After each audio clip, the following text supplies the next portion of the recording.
अब ये 7:35 हो गए हैं, अब हम शुरू करते हैं। तो ये पोखरना साहब से एक रिक्वेस्ट है कि नवोकार मंत्र बोल करके हम अपना मंगलाचरण करके अब प्रोग्राम शुरू करते हैं। पोखरना साहब नवोकार मंत्र बोलिएगा।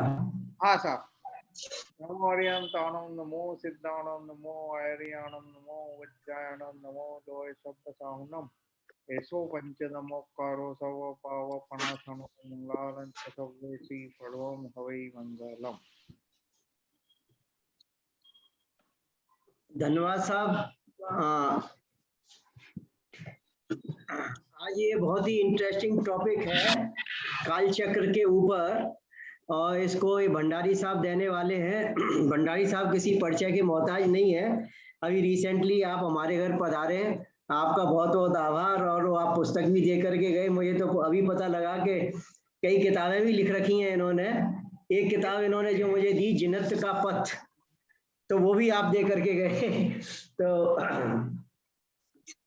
अभी इनका परिचय, एक संक्षिप्त परिचय में दे देता हूँ, हालांकि मतलब ये सभी लोग परिचित हैं। डॉक्टर भंडारी, नरेंद्र भंडारी साहब ये स्पेस साइंटिस्ट हैं, और आपने Tata institute of fundamental research से पीएचडी करी थी सर फिजिक्स ब्रीफली में। रखिए ना, समय we have lost some time because of my net. बिल्कुल साहब। तो अब ये है कि इनकी जो स्पेशलिटी है, जो उल्का पिंड आते हैं उनके विशेषज्ञ हैं, और radio active, national radio activity जो उनमें मिलती है उसके लिए भी इन्होंने अपनी ओरिजिनल रिसर्च की थी, और कई अवार्ड्स मिले हुए हैं। तो इसके साथ ही मैं टाइम को कट करते हुए निवेदन करूंगा भंडारी साहब से कि आप अपना ये लेक्चर शुरू करें। भंडारी साहब please. Thank you, sir. Thank you. I'm sorry for this delay. There is some problem with the net. But anyway, I'll start right away. मैं आज काल चक्र के बारे में बात करना चाहता हूँ। आपको जस्ट थोड़ा रिमाइंड कर दूं कि मैंने कुछ पहले टॉक्स दी हैं, जिसमें तो ये उसी श्रृंखला में आज एक अगला कदम है। पहले जो है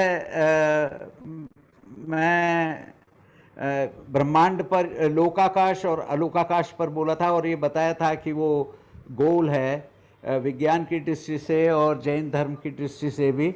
और फिर जम्बू द्वीप पे एक टॉक दी थी, उसमें बताया था कि जम्बू द्वीप is nothing but the polar view of the northern hemisphere of the earth. ऐसा निष्कर्ष पे मैं पहुंचा था। और उसके बाद में एक पुद्गल का मैंने बताया था कि किस प्रकार से परमाणु मिलकर के चतुर्स्पर्शीय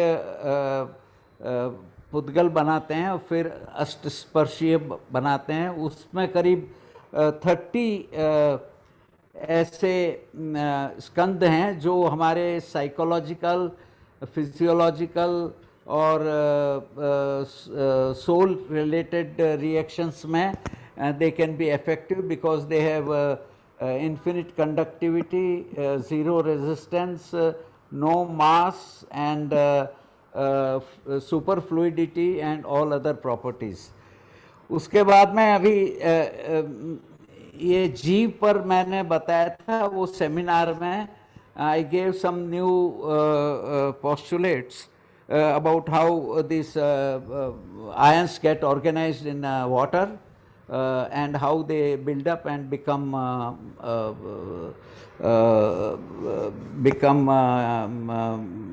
suitable for a soul to I mean pre-zygotic stage पर कैसे बन जाते हैं, और उसमें ये सोल कैसे प्रविष्ट होकर के जीव की उत्पत्ति होती है। तो उसी श्रृंखला में मैंने कहा कि ये कुछ काम मैंने किया है इसमें काल चक्र में। तो मेरी ये आशा थी कि आप सब लोग कुछ कमेंट्स देंगे, क्योंकि ये सब ट्रेडिशनल आइडियाज़ नहीं थे, इसमें थोड़ा हटकर मैंने बताया था विज्ञान की दृष्टि से। तो पर्टिकुलरली आज मैं आपसे निवेदन करूंगा कि it is not a regular lecture in which I have to tell you something, but it is mainly कि आप मुझे बताएं कि इसमें आप सहमत हैं या कुछ इसमें त्रुटियां हैं। तो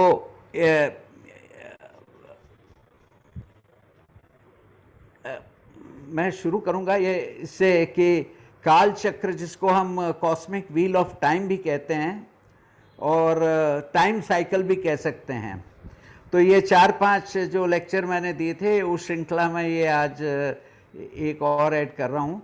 तो बिफोर वी डिस्कस दिस काल चक्र, let us dwell upon the problem of time. Time is the most enigmatic parameter in our life, और इसमें विज्ञान और जैन धर्म के बड़े मतभेद हैं। मैंने इसको बहुत स्टडी करने का प्रयत्न किया। तो from scientific point of view, time is a construct of mind, it is imaginary, it does not exist, because no change occurs instantly. When the brain sees a change, it imagines that the change occurs over a duration, and that is called time. And time is linear, consisting of past, present and future, we all know that. But past is not real because it does not exist, it is only memory, and future is also not real because it is only expectations. So since past and future is both virtual, not real, then how can a present, which is a real, can be converted into non-real entity? So they think that the time is also, the present is also non-real. And of course we cannot work in the past or we cannot work in the future, we have to work only in the present. So in contrast to this scientific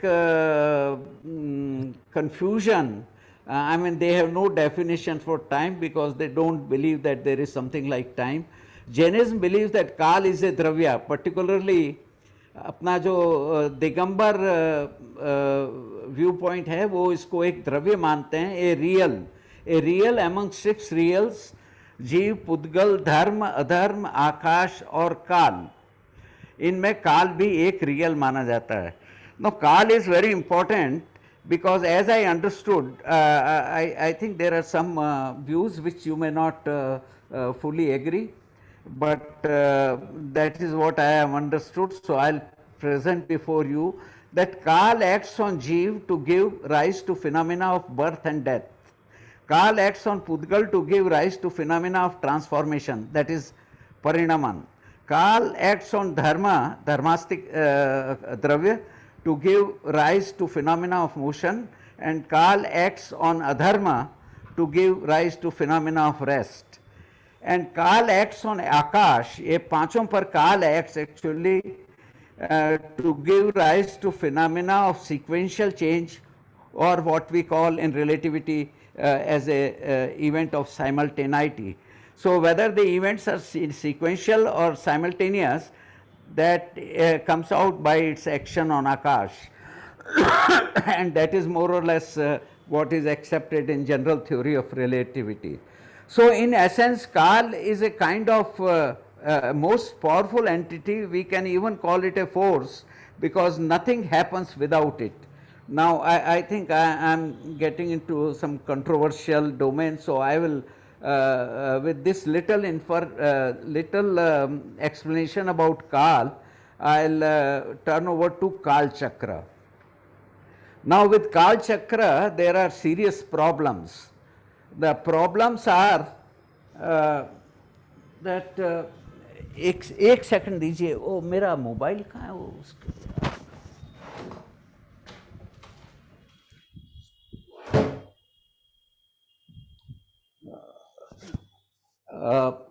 anyway, I'll continue because they say Koda Kodi.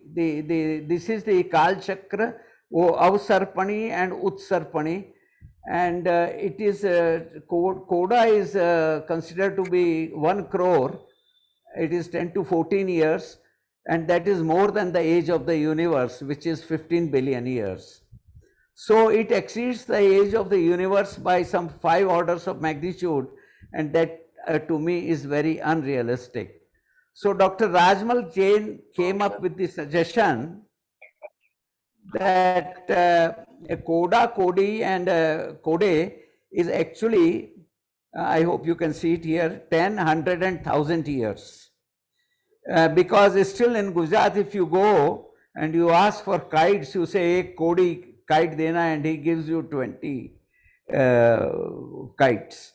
So he says that these are the terminology, and so Coda Cody is not 10 to 14 years, but only 100,000 years.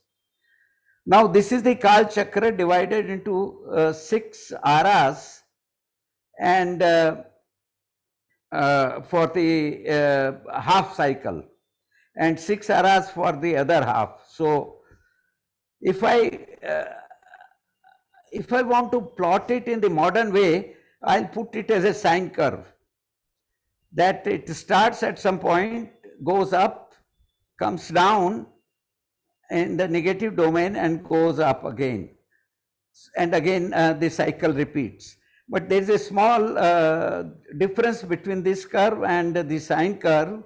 It is actually much steeper. You see, the size of these aras decreases as you go from 1 to 6.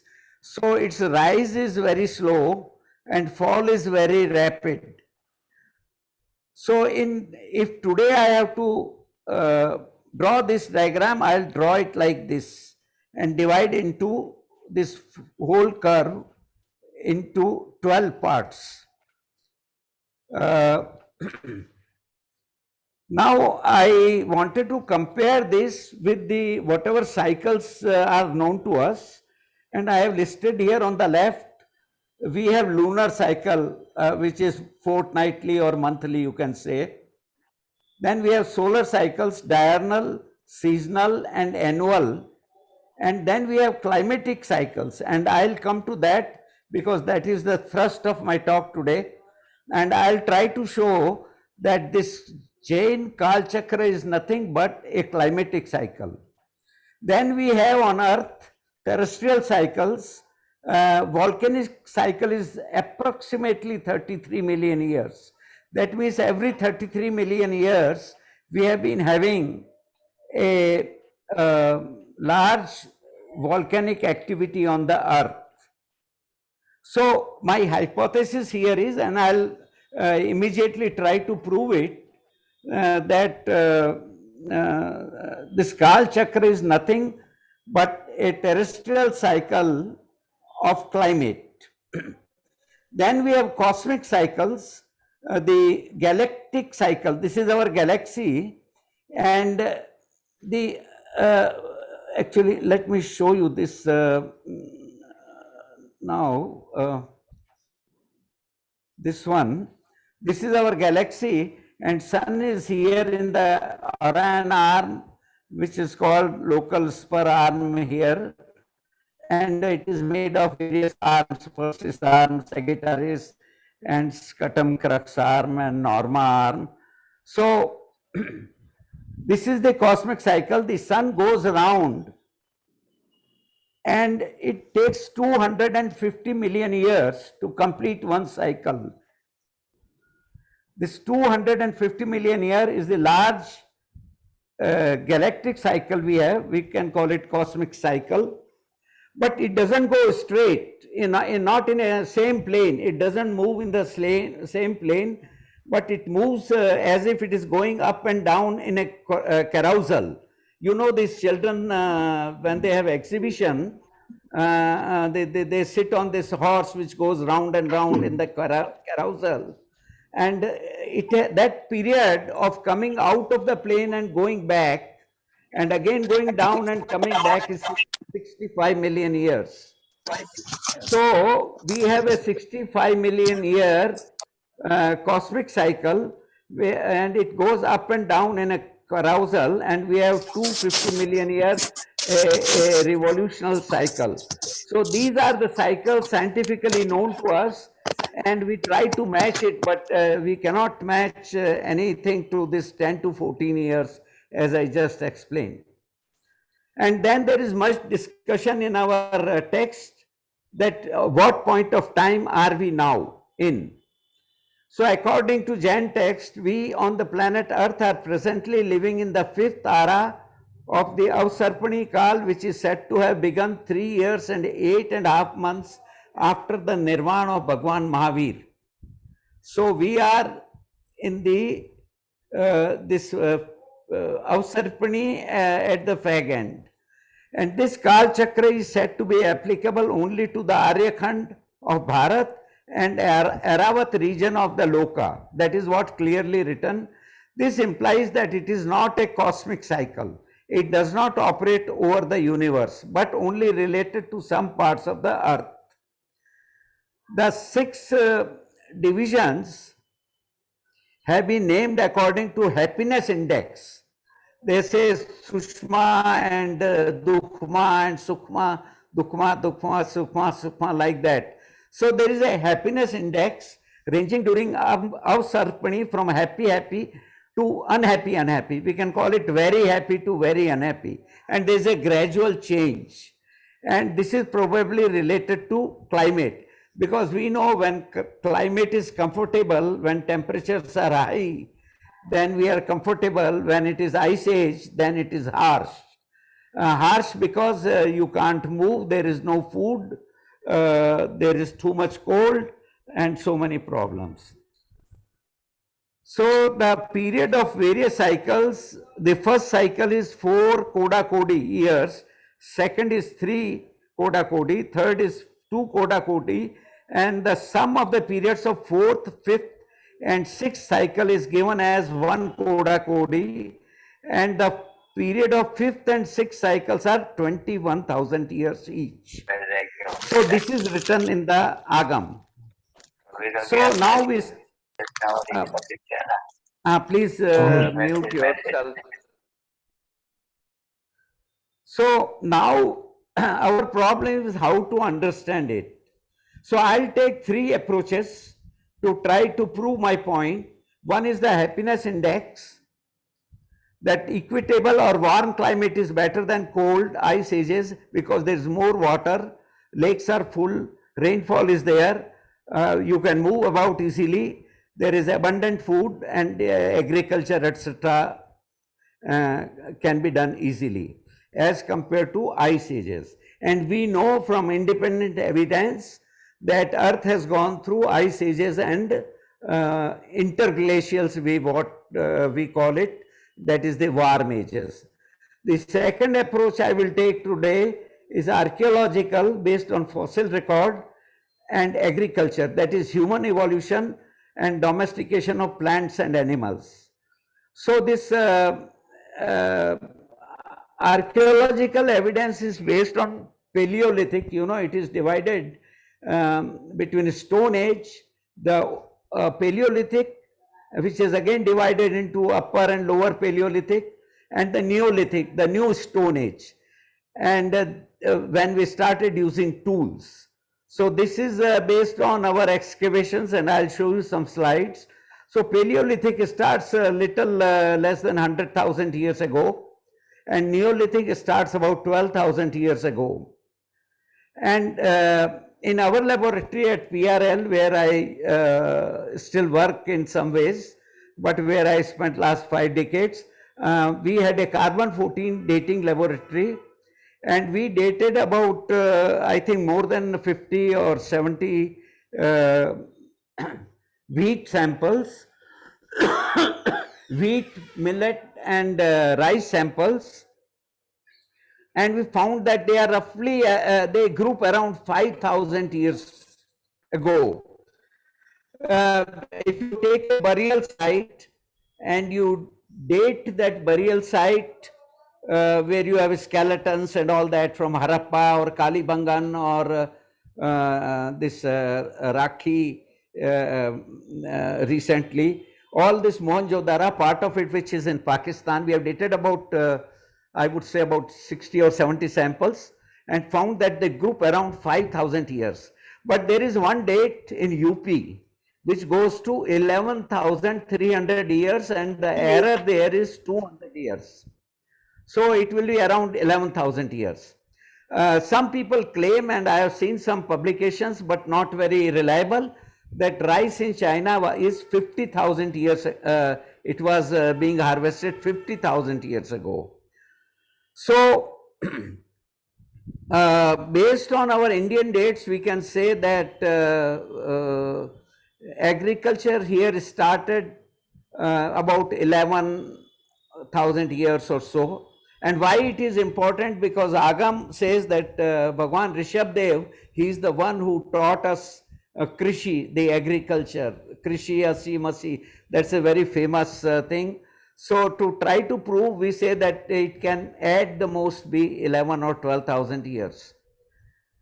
And of course, we have a hydrology group also at PRL, and we have made temperature measurements. I'll come to this in little more detail later on, and how lake levels have been changing, how man has migrated from Africa to India, and then all the way to Australia, Southeast Asia, this Thailand, Philippines, and all these countries, because there was an ice age and everything was connected.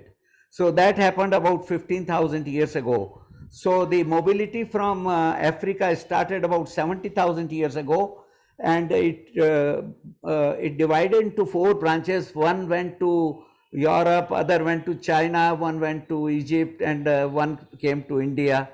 And that is when the ice age was there. So all these things taken together, I again come back for a minute to this Jain Kal Chakra, and this starts with the Shukma, Sukma, Sukma, Sukma, Dukma, Dukma, Dukma, Sukma, and unhappy, unhappy, like this Dukma, Dukma. And the ages given here is 4 Koda Kodi years, 3 Koda Kodi, 2 Koda Kodi, 42,000 years, 21,000 years, and 21,000 years for the 6 eras. And the heights of humans have been given, age of humans, the longevity has been given, that it is 20 years. And I don't know, for some reason they give how many number of backbones you have. It reduces from 256 to 12, which is close to what we have here now. And for last 4,000 years at least, we know that the average longevity was only 20 years. It is only recently that it has doubled, and now it is even further doubled to 80 years because of medical and other developments. So this is what we want to compare with what I want to say in future. So please keep this in mind.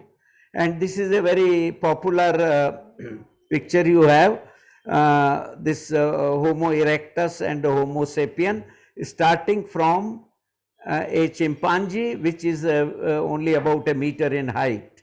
So this is how the humans have evolved. And I have this more elaborately written here, that the earth, the life on earth appeared about earth is 4.5 billion years old, and the life on earth appeared about 3.5 billion years ago.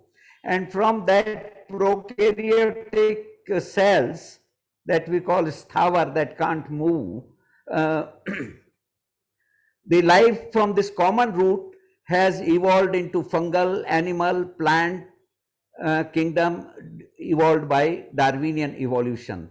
The mobile species which could move from one place to another, that is this Jeev which can move, originated only about 540 million years ago. So there is very good evidence based on sediment cores from the ocean, because whatever happens on earth eventually get washed off by rain and deposits in the ocean. So what we have done is we have taken sediment cores, very long sediment cores, going to some dozens and dozens of meters. So it is like a book. The lowermost is the earliest page and the uppermost is the recent one. and you can open the book and count fossils, date it, and do so many things. So the moving animals, what we know, came only very recently, 500 million years ago, and bipeds, that is two-legged animals, 4 million years ago, and human-like Australopithecus came only 40 lakh years or 4 million years ago. Later they turned into hominids, and then Homo erectus, that man is walking straight, that is only 1 million year, and this Homo habilis, this Lucy, I'll come to it, this chimpanzee 2.3 million years ago or 3 million years ago. So this is the archaeological evidence based on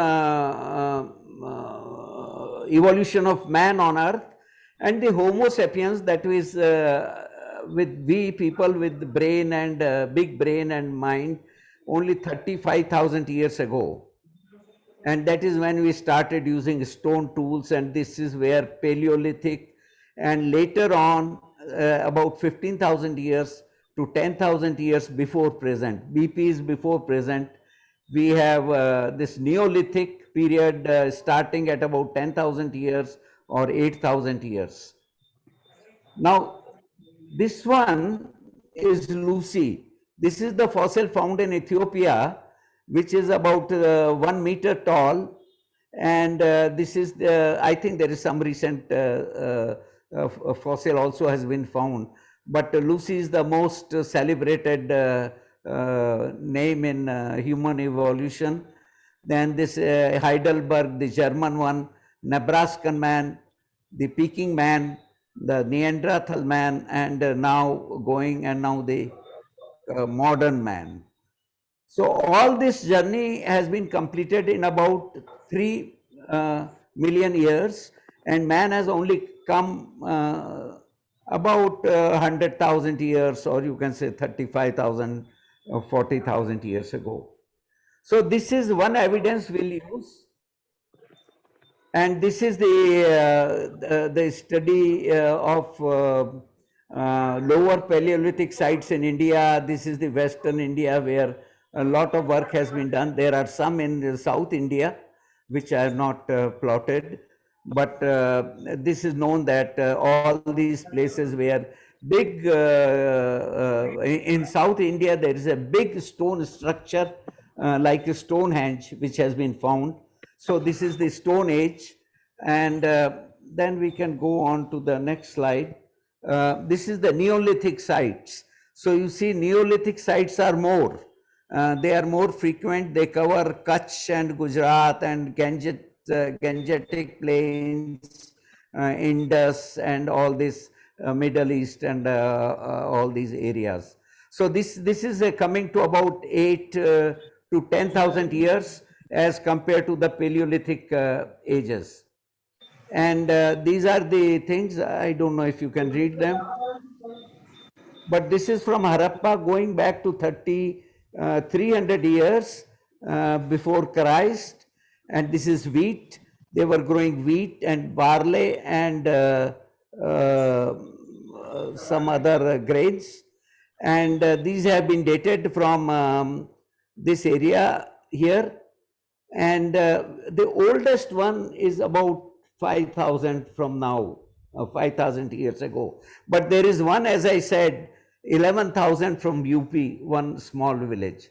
So with this data is available from archaeology, we can't say, based on all this, that Bhagwan Rishabdev was there, hundreds of thousands or millions of years ago.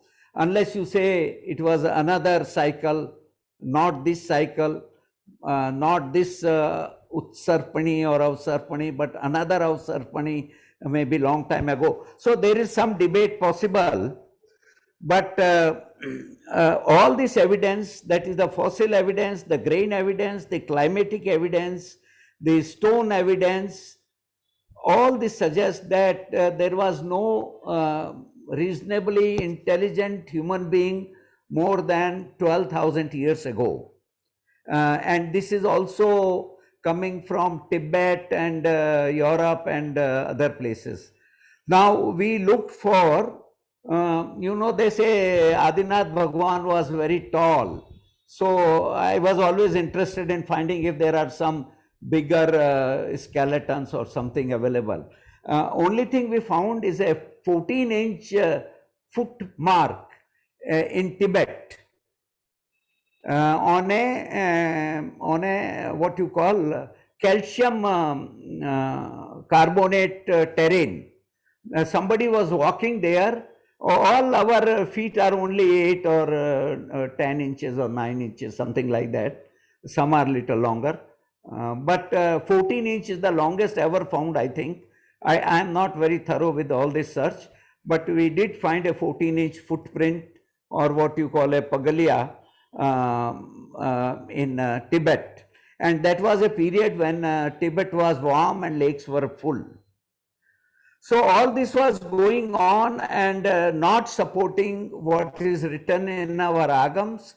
Please forgive me if I tell something against the agams, but anyway, I have to talk about what I can understand. At the same time, one Russian school teacher by name of Milankovitch, he came with a theory. This is the sun and this is normally this dotted curve. I hope you can see it. Goes around this in this way. This is the perigee here, and this is the apogee here. So between perigee and apogee, this earth moves. But once in a while, the eccentricity of the orbit, the ellipticity increases. It becomes more elliptical, and the earth moves like this, shown by solid curve. That is one cycle which is well established. The other cycle is the precession. You know all that earth is inclined to the what you call axis of its movement by 23 degrees. Currently it is 23.5, but it moves between 21.5 to 24.5. But once in a while it flips. And that period is known as 19 to 24,000 years. And this other tilt, the change, a slow change of tilt, that is a 41,000 year period. Now this fellow, Russian fellow, doesn't know what is written in our agams. But I was really shocked that these two periods match the fifth and sixth ara, or whatever you say there, about 21,000, and this is given about 41,000. This is not given. So this is what Dr. Rajmal Jain depended upon, and he said that Koda Kodi is nothing but 100,000 years, which will match it. Far-fetched everything, but let us see what the scientific evidence is. Now, I have again shown it here, this Milankovitch cycles. The point I want to make is they don't run independently. They run concomitantly all together. So you know these things of beat. All musicians have this beat. This 23,000 year cycle, the 41,000 year cycle, and 100,000 year cycle gives rise to a 450,000 year cycle. And this I'll give credit to Dr. Rajmal Jain, who said Kodi, Kode and Koda are nothing but 10, 100 and 1,000 years, as I mentioned before. And this matches Ara 5 and 6.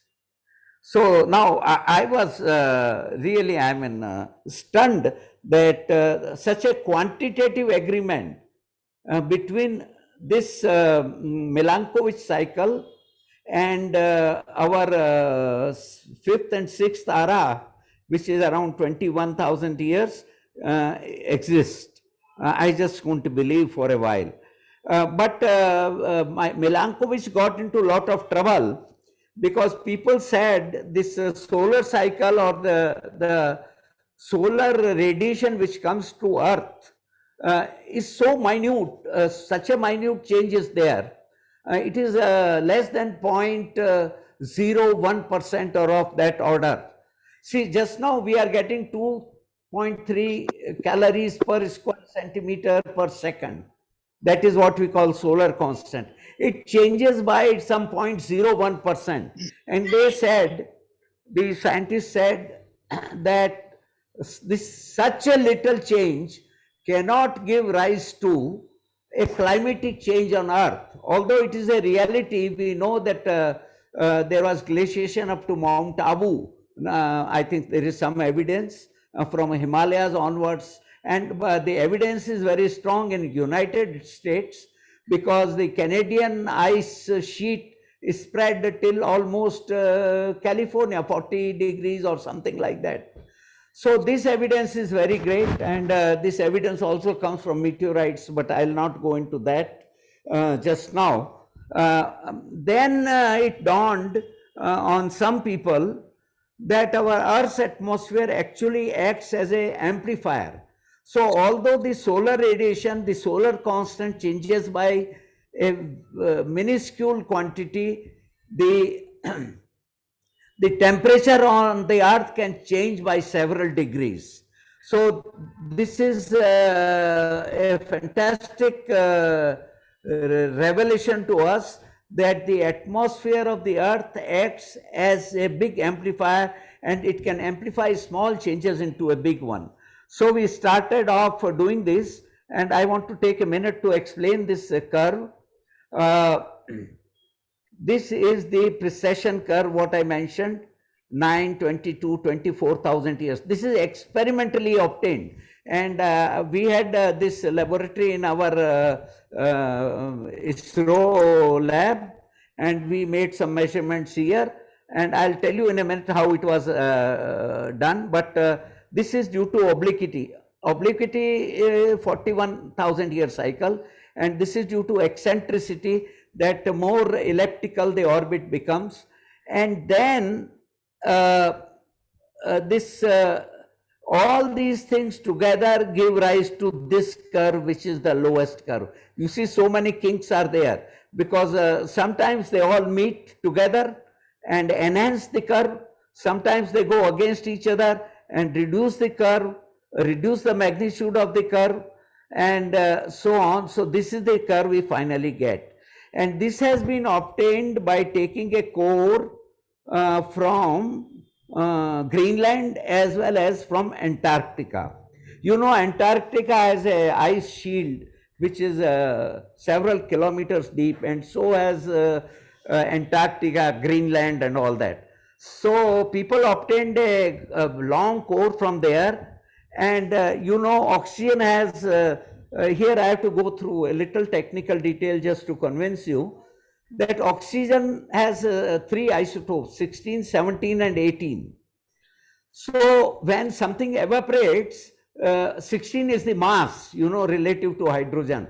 So 16 will evaporate faster and 18 will not evaporate so fast as 16.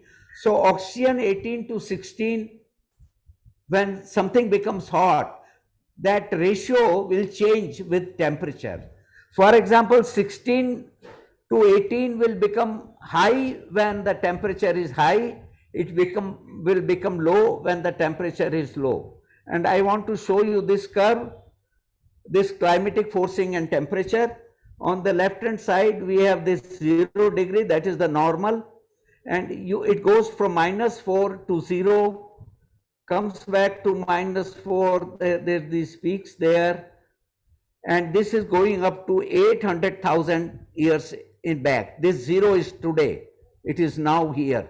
So you see, these curves are coming, they are all about 100,000 year curves.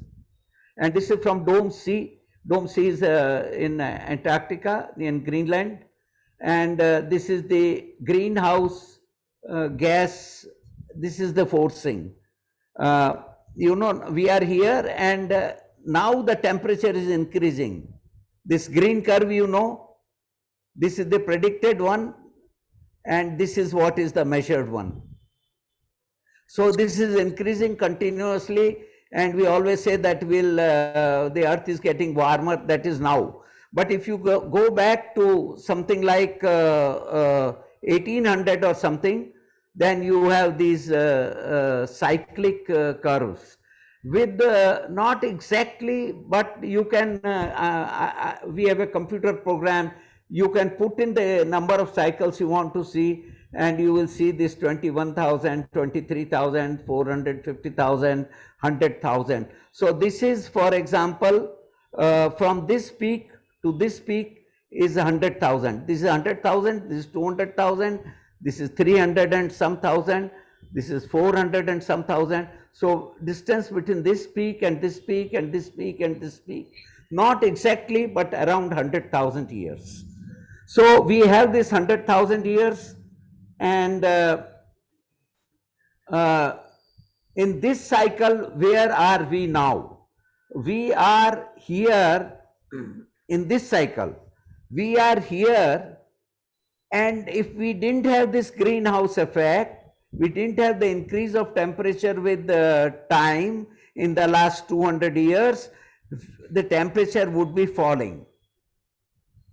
So we are hoping, at least Dr. Rajmal hopes, I don't know whether he has come here or not, I have not seen it, but he hopes that we are going to enter ice age, and that will annul the greenhouse effect, and the global warming is all nonsense. But so far there is no indication, because you can't predict exactly. You know, some of these tops are flat and some of these tops are sharp.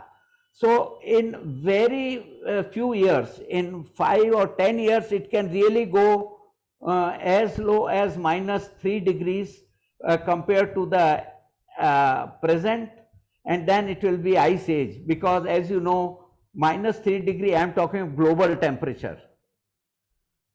This is the anomaly that is over and above the average. So if it goes to -3 degree, it will become ice age. If it goes to +3 degrees or 2.5 degrees, and now they are talking, you know, because of greenhouse gas, it will change 1 degree per 10 years or 2 degrees, or some prediction are 3 degrees by 2100 and by the year 2050 will be reaching point of no return.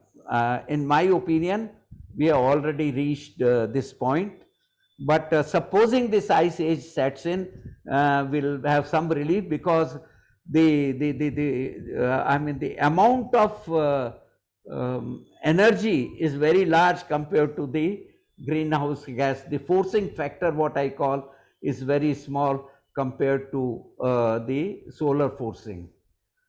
So we are now at the descending point of this 100,000 year natural cycle, going to lower temperature, and at the same time we are at the ascending point, or I should say rapidly ascending point of the greenhouse curve. That is where we are. So I think, to my mind, if you have some comments, I'll be very happy to take your points and consider them. But according to me, this is ice age is here. So we start with the 2.5 million years ago, which is old Stone Age, that is Paleolithic. Some not exactly Paleolithic, it started somewhere here, and then we have the new Stone Age, and then we have the Little Ice Age here between 18,000 and 15,000, and then we have 15,000 to 10,000.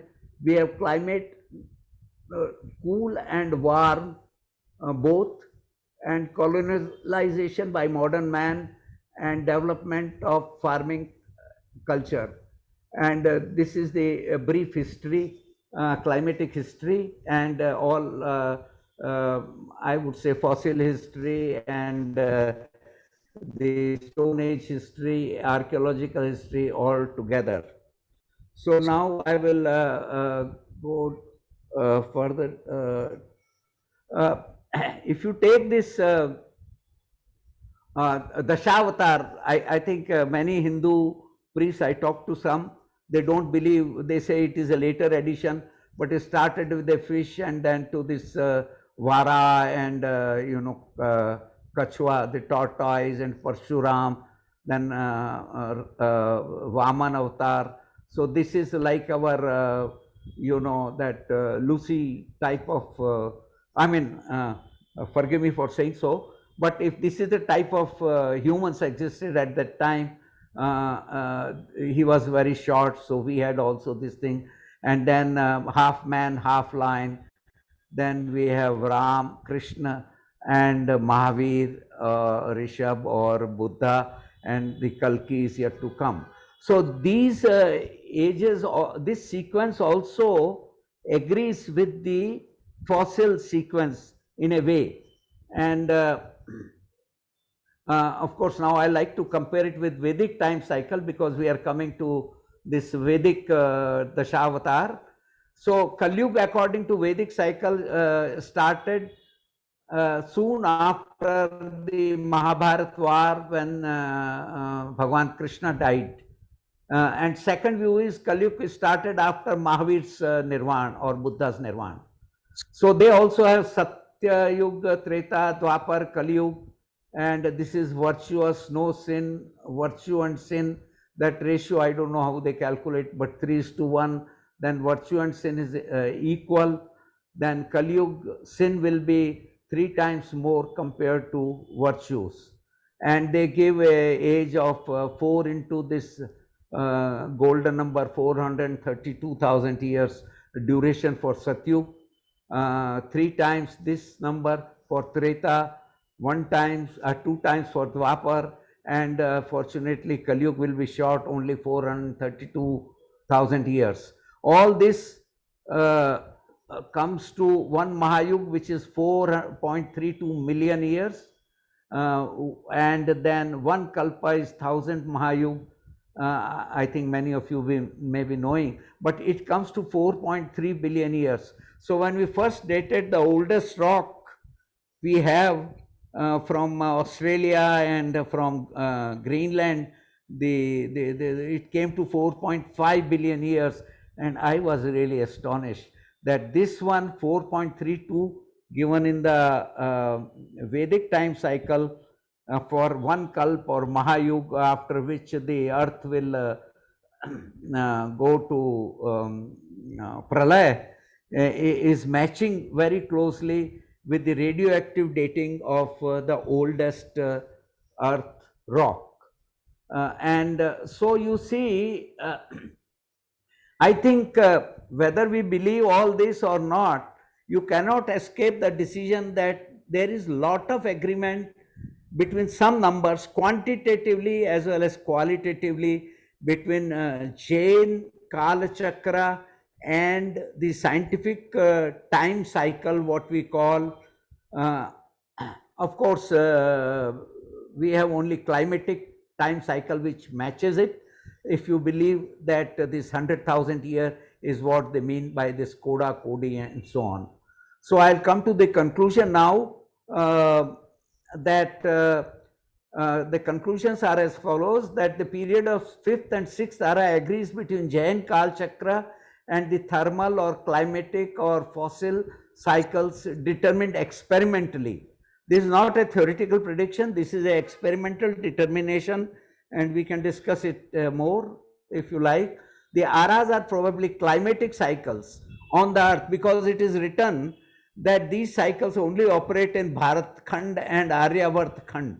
So it is not a cosmic cycle of 10 to 14 years. I think that must be reconsidered. And then of course there is some disagreement between Vedic and Jaina cycles, and I think we should not mix up Vedic and Jain cycles, but if we take them separately and compare them with scientific information, we get lots of good agreement,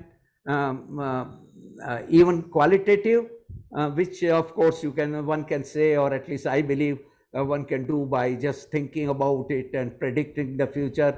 But the quantitative thing is really what is most astonishing, and that is what I wanted to present to you. So now my request, I think I'll stop sharing the screen. I have finished, but what I want to say is that I think we should debate it, and we should come to some conclusion. And you please correct me if I am wrong anywhere, or you have some another explanation. But I think, to my mind, this scientific data and our Jain cycles match very closely, as good as anything can be. Thank you very much.